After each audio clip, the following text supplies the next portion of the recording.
আমেরিকার চাপে কি ভারতের পকেট হালকা হবে? শুল্ক বিতর্কে বড় জয় পেল দিল্লি। আমি আজকের প্রতিবেদনটিতে ব্যাখ্যা করব আমেরিকা, ভারত এবং বাংলাদেশ যে শুল্ক যুদ্ধটা চলছে সেই বিষয়গুলো নিয়ে। নমস্কার প্রিয় দর্শক বন্ধু, আমি সাহেব, আপনারা দেখছেন নিউজ স্পাইসি ইউটিউব চ্যানেল। আমি এই চ্যানেলের মাধ্যমে বিভিন্ন দেশ বিদেশের রাজনৈতিক বৈদেশিক খবরগুলোর ব্যাখ্যা বিশ্লেষণ করে থাকি। আপনারা এই চ্যানেলটিকে সাবস্ক্রাইব করে রাখুন বিভিন্ন ধরনের ব্যাখ্যা বিশ্লেষণগুলো পেতে। তো বলে রাখি যে গত প্রতিবেদনগুলোতে আমি যে ব্যাখ্যাগুলো করছিলাম যে ভারতের যে বস্ত্র শিল্প সেটা কিন্তু একটা সংকটের মধ্যে পড়তে পারে, কেননা ভারত এবং বাংলাদেশ একটা অসাম্য প্রতিযোগিতার মধ্যে লিপ্ত হতে চলেছে। কারণ আমেরিকা এবং ভারতের মধ্যে যে ট্রেড ডিলটা হয়েছিল সেখানে ভারতের কোনো জিনিস আমেরিকায় রপ্তানি হলে 18% শুল্ক ছিল, আর সেটা বাংলাদেশের ক্ষেত্রে ছিল 19%। কিন্তু কি হয়েছিল, বাংলাদেশের প্রধানত আমেরিকায় যে জিনিস রপ্তানি হয় সেটা হলো বস্ত্র শিল্প। ভারতে 18 এবং বাংলাদেশে 19, সংখ্যার দিক থেকে ভারত শুল্ক কম এবং বাংলাদেশ বেশি। কিন্তু বিষয়টা অন্য জায়গায় ছিল। বাংলাদেশ যদি আমেরিকা থেকে ওই যে তুলো বা সুতো আমদানি করে, তো সেক্ষেত্রে তাই কোনো রকম ট্যাক্স দিতে হতো না, হচ্ছিল না। এরকম নাকি ইউএসএ এবং বাংলাদেশ একটা ট্রেড ডিল করেছিল। এর ফলে কী হবে, তারা কম দামে সুতো পাবে, এদের উৎপাদন খরচটা কম হবে, তাই তাদের যে সমস্ত জিনিস বস্ত্র সামগ্রীগুলো সেগুলো কম দামে আমেরিকার বাজারে আসবে, আর তার তুলনায় ভারতকে শুল্ক দিতে হতো, এমনটাই মনে করা হচ্ছিল। এবং সেটা তার তুলনায় ভারতের উৎপাদন খরচটা বৃদ্ধি পেত এবং আমেরিকার বাজারে সেটা বেশি দামে আসতো। এর ফলে দুটো দেশের মধ্যে একটা অসাম্য বাণিজ্য হতো এবং সেখানে বাংলাদেশ এগিয়ে যেত বলে মনে করা হচ্ছিল।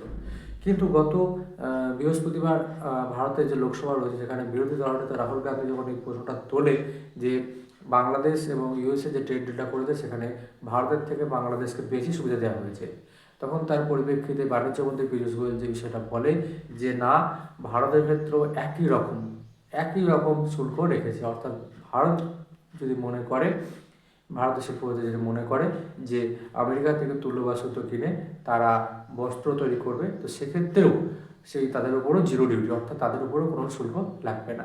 এটা একটা বিষয় ভালো দিক।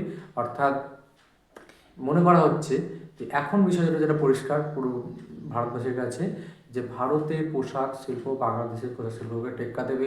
ভারতের বস্ত্র শিল্প অনেক এগিয়ে যায় বাংলাদেশের থেকে। ভারত আমেরিকা বাজারে এটা একচ্ছত্র অধিপত্য লাভ করে বলে মনে করা হচ্ছে। এবার দ্বিতীয় যে বিষয়টা আসে সেটা হলো ভারতের কৃষকদের একটা উদ্বেগ হচ্ছিল, কেননা ইন্ডিয়া ইউএস ট্রেড ডিলটা কোনো মতেই স্পষ্ট আসছিল না।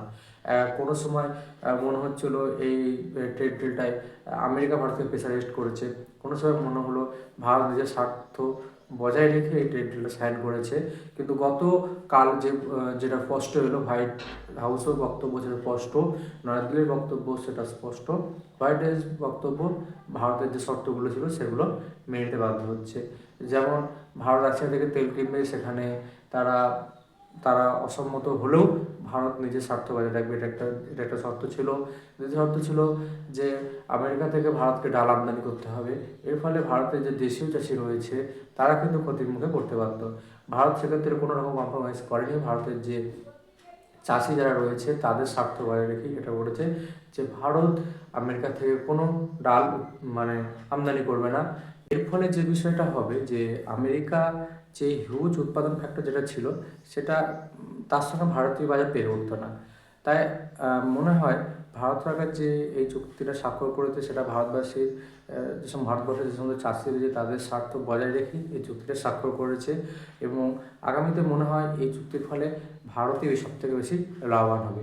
আপনাদের কি মনে হয় যে এই যে চুক্তিটা স্বাক্ষর হলো সেখানে ভারত কতটা লাভ হবে, প্রফিট তুলতে পারবে, সেটা আপনারা কমেন্ট বক্সে লিখে জানাবেন। আমি প্রতিবেদনটির ব্যাখ্যা এখানে শেষ করব। ধন্যবাদ প্রিয় দর্শক বন্ধু।